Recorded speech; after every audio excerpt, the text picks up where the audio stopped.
a lot of the headlines that we are reading? Yeah, sure. I mean, in summary, you could say that the big argument is that for us this is the 1918, 1945 or 1989 moment of our generation. It's a moment when the world order balance and dynamics are changing.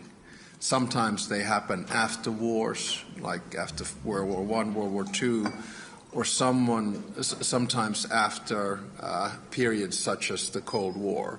And we're sort of somewhere in between. And we know that orders usually last, or at least have in the past century, 20 years as they did after World War I, 40 years as it did after World War II, or 30 years as it did after the Cold War. And what initiated the change in the current liberal world order, I would argue, was Russia's war of aggression in Ukraine. So we're talking February 2022. I fully realize that this is a rather Western perspective of looking at things, but I admit fully in the book as well that, you know, my identity is Finnish, Nordic, European, Transatlantic. So I look at my analysis looks a lot through that lens. And of course, it has now been accelerated, this change and transformation with the new U.S. administration. And the triangle of power for me is the global West, which used to be led, at least by the United States, trying to preserve the current liberal order. The global East, led by China, which was more supporting multipolarity and a new order. And then the global South, which unfairly I lump 125 countries into. But for me, that is the area and entities of the world that will actually decide what the next order looks like. And of course, now things move quite fast. I think the thesis still holds. But my big idea is that you kind of have a choice, which is fairly binary, but probably it's going to land somewhere in between. You have those who support multipolarity, which is about transaction and deals and actually spheres of interest, so not far from what we saw in the 19th century. And then you have those who support multilateralism, which is about international institutions, it's about rule of law, it's about norms, and basically the liberal world order that existed. And my final point, if we want to preserve the liberal world order, we need to give agency to those countries around the world which feel that the current order was built 80 years ago in the image of the West and especially the United States. So give more power to the rest of the world, because I still think that there are more multilateralists in this world than there are transactionalists. So this is the big idea of the book, and in many ways a defense of the liberal world order and of course of open societies as well. So it's a really interesting framework for thinking about what's going on. And you are positioning yourself against the tide of history on a lot of these different areas. You're a liberal in a world where there is a kind of big political movement against liberalism, which is particularly advanced in advanced democracies like the US and European countries. You're a multilateralist in a world where power politics is increasingly defining how events take place. And you say that you're a proud Atlanticist in a world where the meaning of the West is kind of fundamentally changing. How do you find a way of reconciling the world that you want to live in with the one that you're having to operate in on a daily basis? Yeah, I mean, so there's one thing I say in the book, and I've said out publicly as well, and also in a foreign affairs piece, which I published a little while back, and is that in foreign policy it's important that you deal with a world that exists, not what you want to exist. And for that framework, I then came up a few years back with this concept of values-based realism, which essentially means that you stay true to your values, democracy, in my case, democracy, freedom, human rights, fundamental rights, protecting minorities, rule of law, supporting the international world order. But at the same time, you're realistic that you cannot solve all the world's problems, like conflicts or climate change or AI, only with like-minded countries. So you need to come together somewhere in a place to deal with it. I have to admit that when I crafted values-based realism, I wasn't really thinking about having to do it with the United States. but I have to admit that there is an element of that. So it gives me space. And it's not a doctrine as such, but it's an instrument to take us over this period of transition. I know Mark Carney talked about rupture, and he might be right. He's a bit. You've converted Mark Carney, but how do you get beyond? It's kind of the biggest achievement in my life. I mean, Mark Carney quoting values-based realism, but no, I mean it's kind of the idea is. Then you have to ask yourself the question, okay, how do you do this? Well, a good starting point in my mind is another instrument I try to outline there, which is dignified foreign policy, because I feel that, we have a lot of conversation about history, about a post-colonial world, about colonialism, and we always look back into history for examples on how we have been treated. So my take, and of course I come from a rather inoffensive country, with a limited colonial past, which means that it gives me kind of street cred to do that. So I talk about dignified foreign policy. In other words, you have to behave towards the people that you want to work with in a respectable way, which seems to be lacking a little bit in the world right now as well, I have to admit. So we've been through this extraordinary psychodrama over the last couple of weeks around Greenland. I think without a doubt, in my mind, it's the biggest transatlantic crisis that we've seen since at least Suez. It looks like things are kind of being resolved, but I think it is quite important to take some lessons from what's happened over the last period of time. What do you think the main lessons are? That we live in an unpredictable world, and there will be curveballs coming at you in foreign policy virtually every day. I don't remember a Davos, and I've been here 11 times, where in the first 21 days of the year we've had Venezuela, we've had Ukraine, we've had Greenland, we've had Iran, we've had Gaza, just to name 5 conflicts that have been tossed around. We just have to take these curveballs one at a time. In the Greenland issue, right in the beginning when it started, you had 2 camps. You had those in Europe who wanted to de-escalate, and then those who wanted to escalate to de-escalate.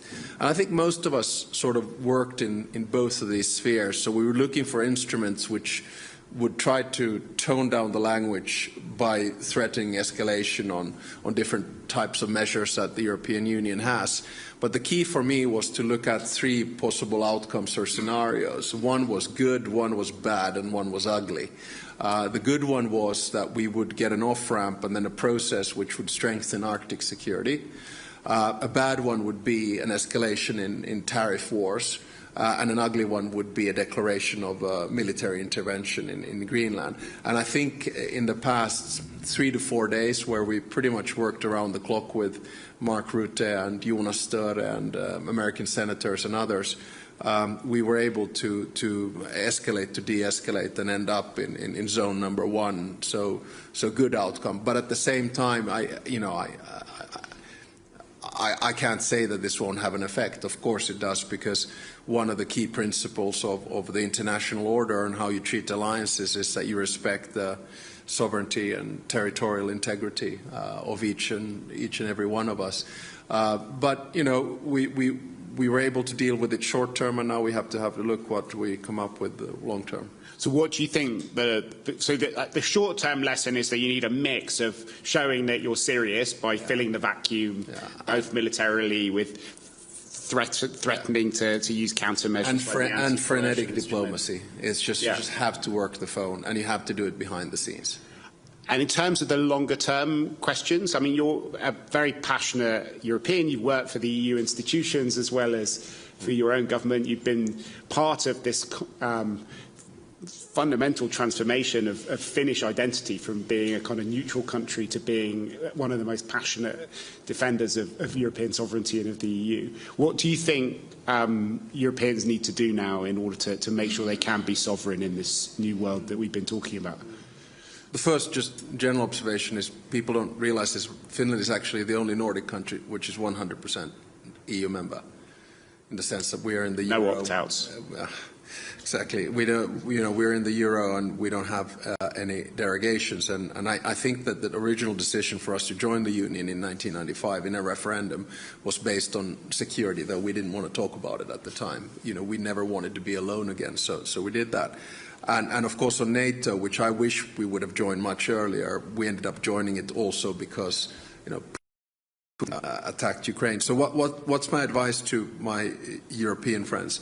That is to say that don't throw the baby out with the bathwater. We've been in transatlantic crisis before. You mentioned the Suez Canal.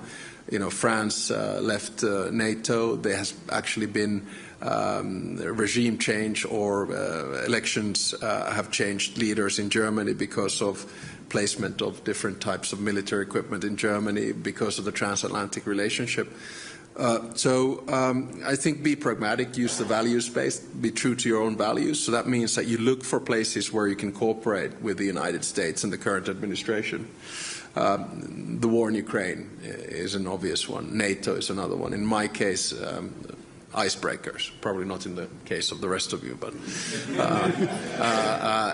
we work with the American administration on technology. We work with minerals. But at the same time, we can't do it naively. We have to be cognizant of the fact that there's a lot of movement in the transatlantic partnership right now. But fortunately, Finland's bilateral relations with the U.S. is really good, so we are in a good place.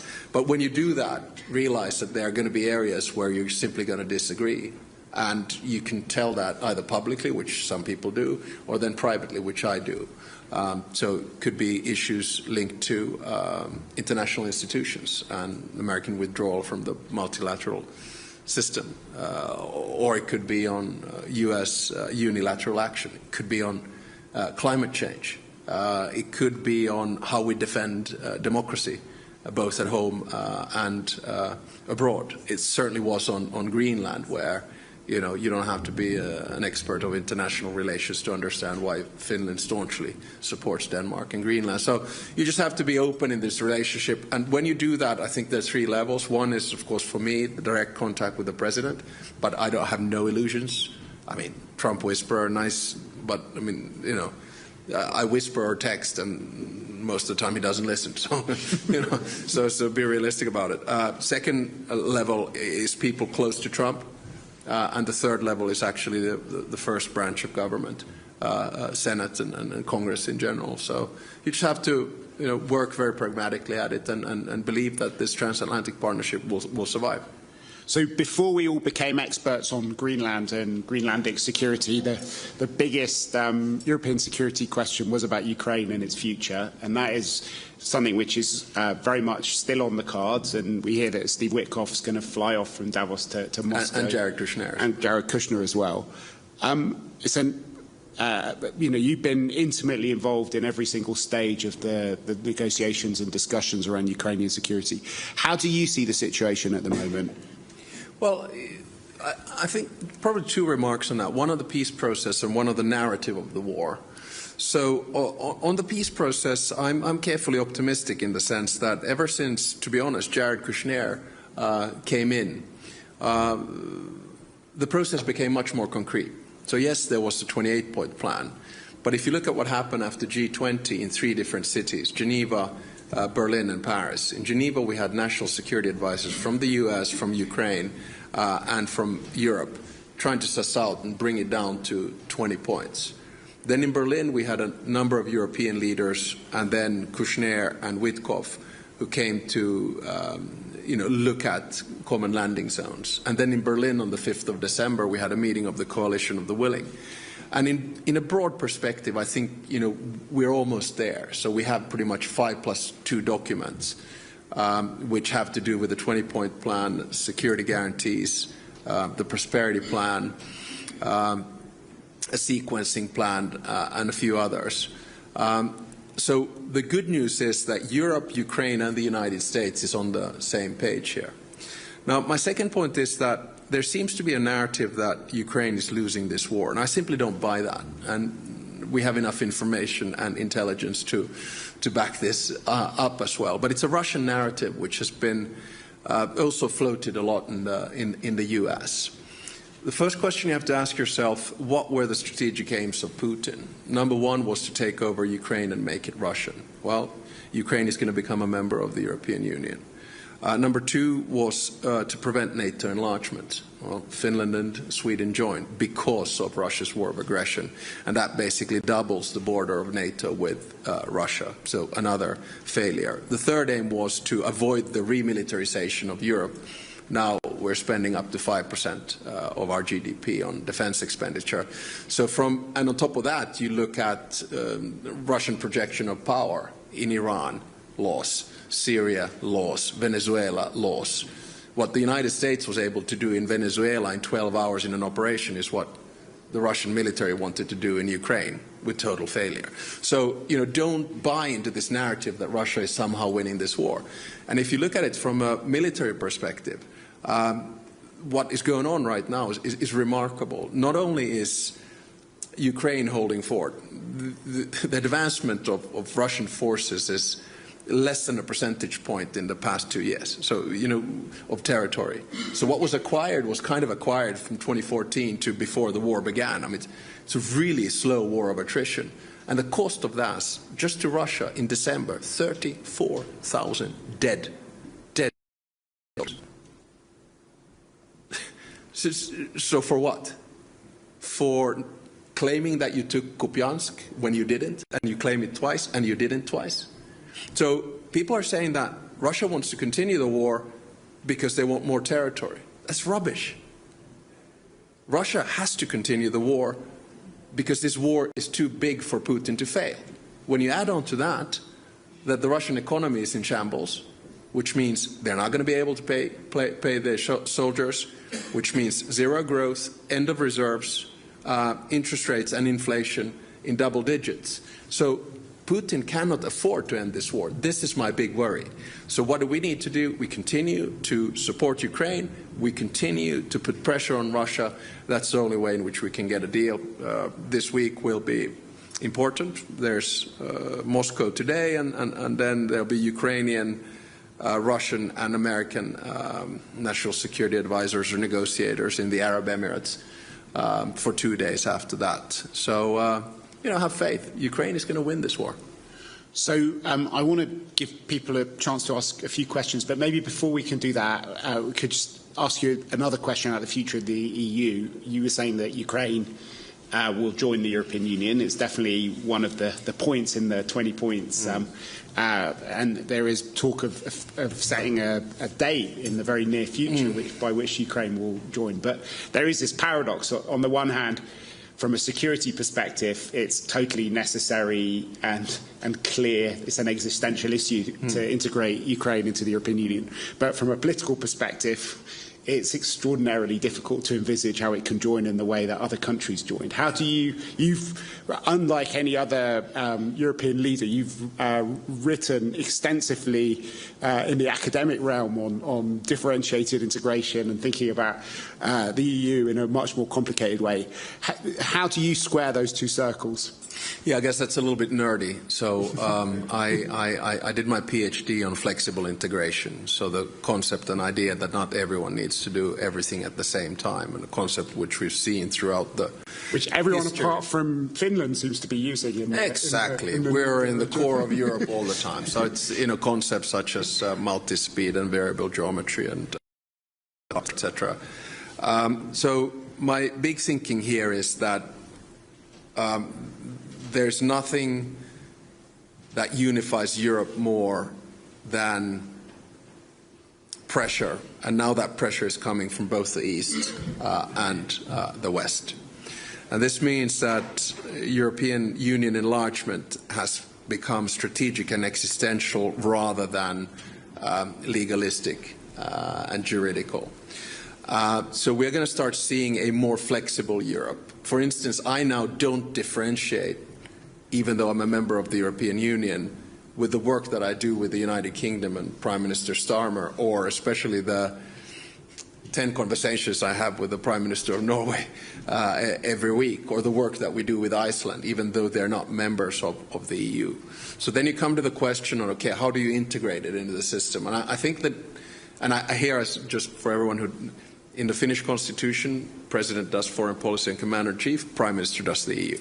So I don't want to step on the toes of the Prime Minister here, so I'm not going to give you any dates. But I think what's going to happen is that the Union is going to start looking at enlargement from a different perspective. It's probably going to turn the whole concept of enlargement around. So instead of you negotiating 35 chapters and 100,000 pages of acquis communautaire, you are granted membership, and then you start getting the rights of that membership as you close these chapters. And I think that could be a way out for Ukraine. I'm not saying it's going to be easy, because Ukraine has, over 40,000 inhabitants. The agriculture market is bigger than all of Europe combined. But at the same time, it has 800,000 men and women in the military.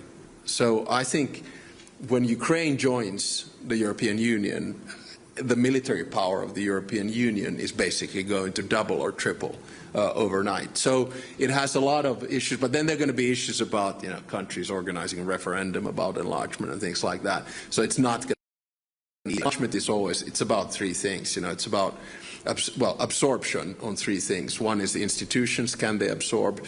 Two is budget, can it be absorbed? And three is policies, can it be absorbed? But I think it would be a travesty and strategic geopolitical mistake if Ukraine were not members of the European Union. And what do you think the implications will be for other countries outside the EU, like the UK, Norway?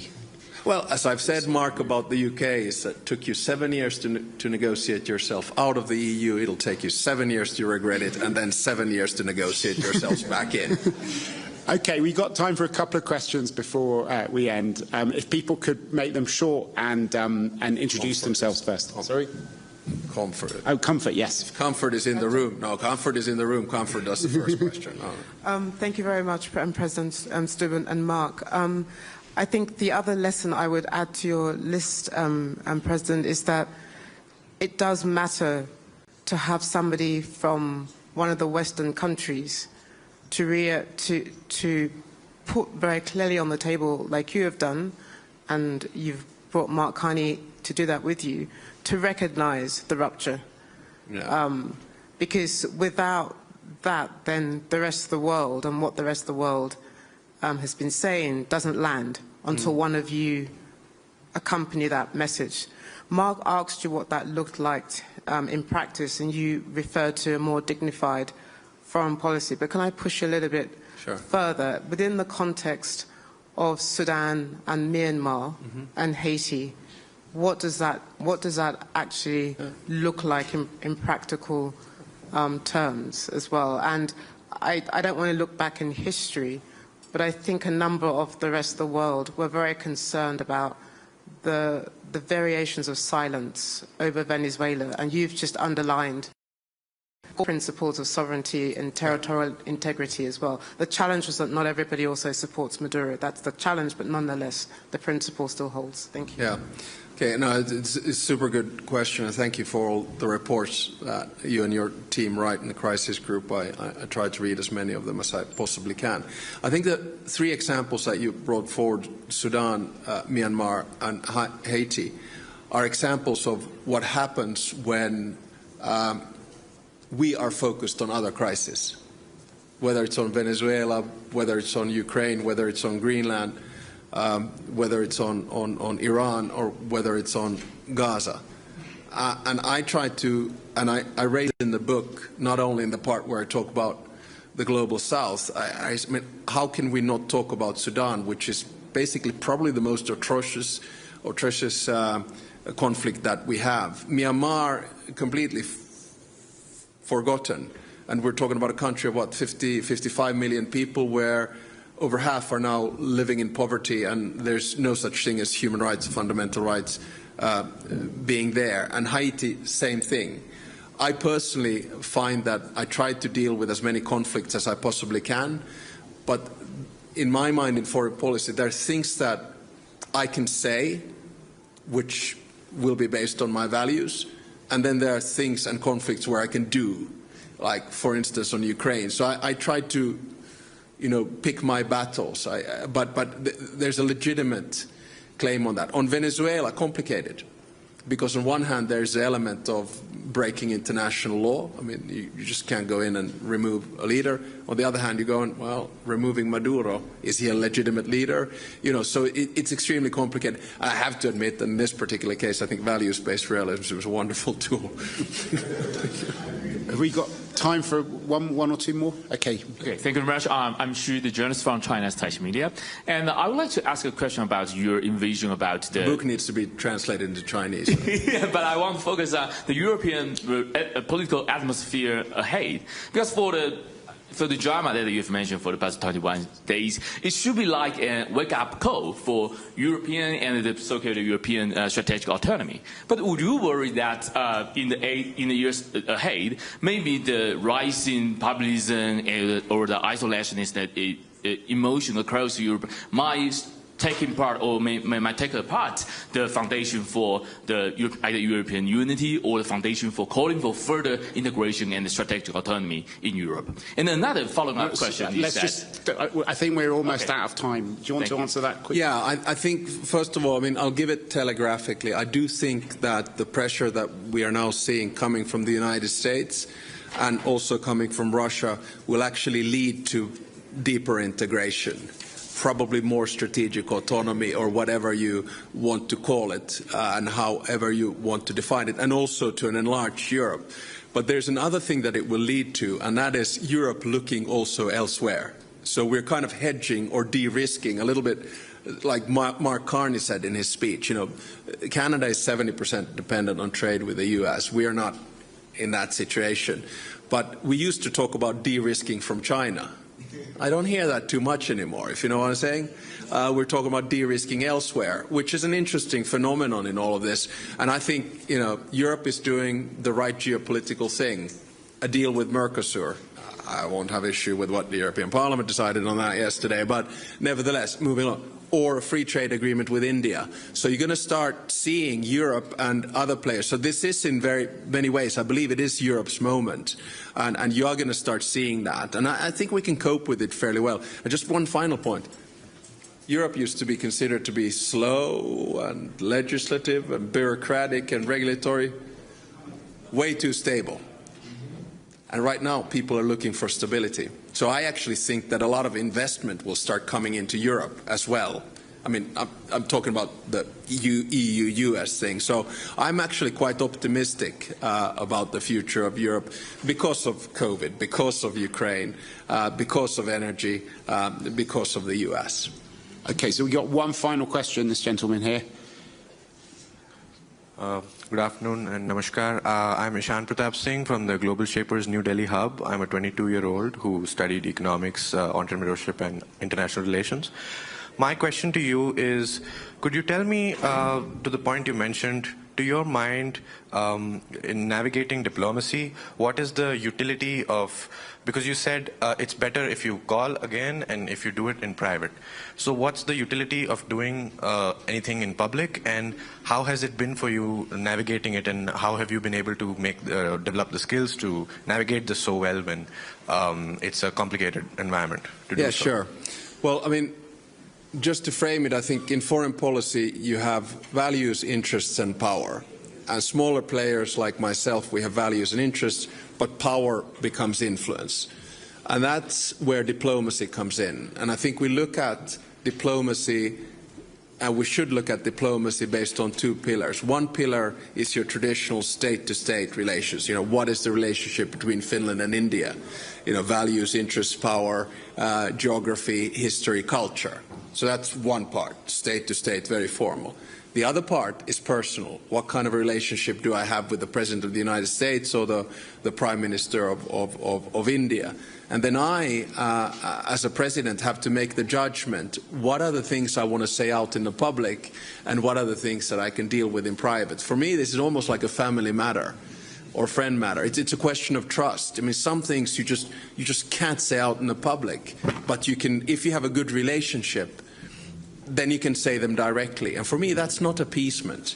Quite the contrary. It's respect, or it's using dignified foreign policy. And then sometimes we use the public arena for diplomacy, and it is an extremely important tool in foreign policy. As we can see, I mean, look, the President of the United States uses his Truth Social as one of the most powerful foreign policy instruments that we have ever seen before. So I'm not denying that, but it doesn't all happen in the public sphere. It can happen in the private one as well. So if I was a student now, I'd be looking at the sort of juncture of these two. Super interesting. Great. Well, that's all we got time for today. I'm sorry that we couldn't answer all the questions, but if you are still curious, Alex Stubb, the president, has just recorded a podcast with me on the world in 30 minutes, so you can hear even more of him there if you want to get his other ideas on different topics. But for now, I think this is the end of our session. Maybe you can join me in thanking Alex Stubb for a fascinating session. Thank you for